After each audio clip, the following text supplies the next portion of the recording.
नमस्कार, अमृत news live में आप सबका स्वागत है। बाबा घोषनाथ धाम में धार्मिक ग्रंथों का हुआ पूजन, शामिल हुए कथावाचक देवव्रत महाराज। आपको बता दें कि श्रावण मास में बाबा घोषनाथ धाम में धार्मिक ग्रंथों का पूजन अर्चन हुआ। श्री रामचरितमानस राष्ट्रीय ग्रंथ संरक्षा अभियान के तहत बाबा धाम के मंदिर परिसर में श्रद्धालुओं ने राष्ट्रीय संयोजक ज्ञान प्रकाश शुक्ला की अगुवाई में श्री रामचरितमानस व श्रीमद् भगवद गीता एवं श्री वाल्मीकि रामायण का विधि विधान से पूजन अर्चन कर आरती बंदन हुआ। वहीं इस धार्मिक कार्यक्रम में श्रद्धालुओं ने श्री राम तारक मंत्र का भी सामूहिक जाप किया।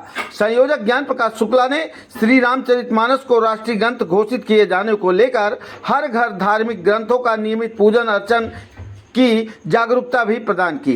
बता दें कि इस धार्मिक कार्यक्रम में सुप्रसिद्ध अंतर्राष्ट्रीय कथावाचक देवव्रत महाराज पहुंचे, जहां बाबा बुढ़ेश्वरनाथ धाम में सामूहिक रुद्राभिषेक आचार्य देवव्रत के मार्गदर्शन में हुआ। श्री रामचरितमानस राष्ट्रीय ग्रंथ संरक्षा अभियान के संयोजक ज्ञान प्रकाश शुक्ला द्वारा किए जा रहे अभियान की सराहना की। इसी क्रम में महंत मयंक भालगिरी ने भी अभियान को लेकर साधुवाद दिया। आचार्य शाश्वत तिवारी ने मंत्रोजाप तथा आचार्य मयंक शुक्ला व आचार्य शिवम पांडे ने वैदिक मंत्रोच्चारण किया। जागरूकता कार्यक्रम की अध्यक्षता संयुक्त अधिवक्ता संघ के पूर्व अध्यक्ष अनिल महेश व संचालन सह संयोजक पंडित शिव नारायण शुक्ला ने किया।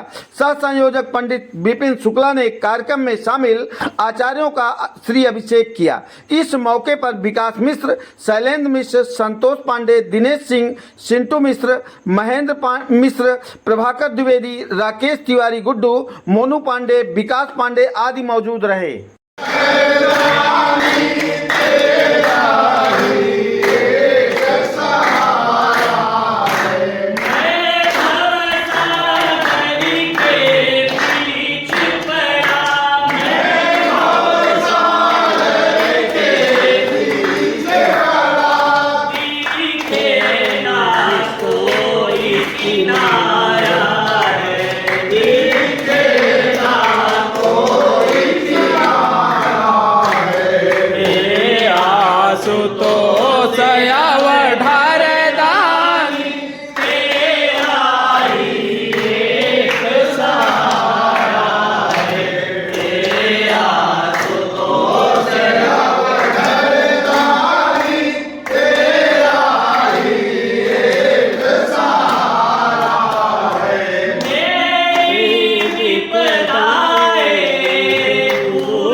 सबसे पहले आपके दर्शकों को बहुत बहुत धन्यवाद देना चाहता हूं और ज्ञान प्रकाश भैया को लाख लाख धन्यवाद देना चाहता हूं कि इन्होंने इस मुहिम को आज जो छेड़ा है। वास्तव में श्री रामचरितमानस जन जन के हृदय में जाना चाहिए। हम तो कहते हैं रामचरितमानस हमारे पाठ्यक्रम में घोषित होना चाहिए। रामचरितमानस से बच्चों को आदर्श मिलता है। राम ने अपने भाई का सम्मान कैसे किया, राम ने अपने पिता का सम्मान कैसे किया, राम ने अपनी माँ का सम्मान कैसे किया, राम ने समाज को जीवन जीने की एक कला दी है। इसलिए रामचरितमानस को राष्ट्रीय ग्रंथ घोषित करने में मुझे तो ये लगता है कि सरकार को अविलंब इस पर अपने कदम बढ़ाना चाहिए, क्योंकि रामचरितमानस केवल भारत में ही नहीं अपितु पूरे विश्व का पूजनीय ग्रंथ है। यहाँ तक कि मैंने तो देखा इंडोनेशिया में रामचरितमानस पूरा वो मुस्लिम देश है, लेकिन आज भी वहां रामलीला होती है और मुस्लिम राम को अपना आदर्श मानते हैं।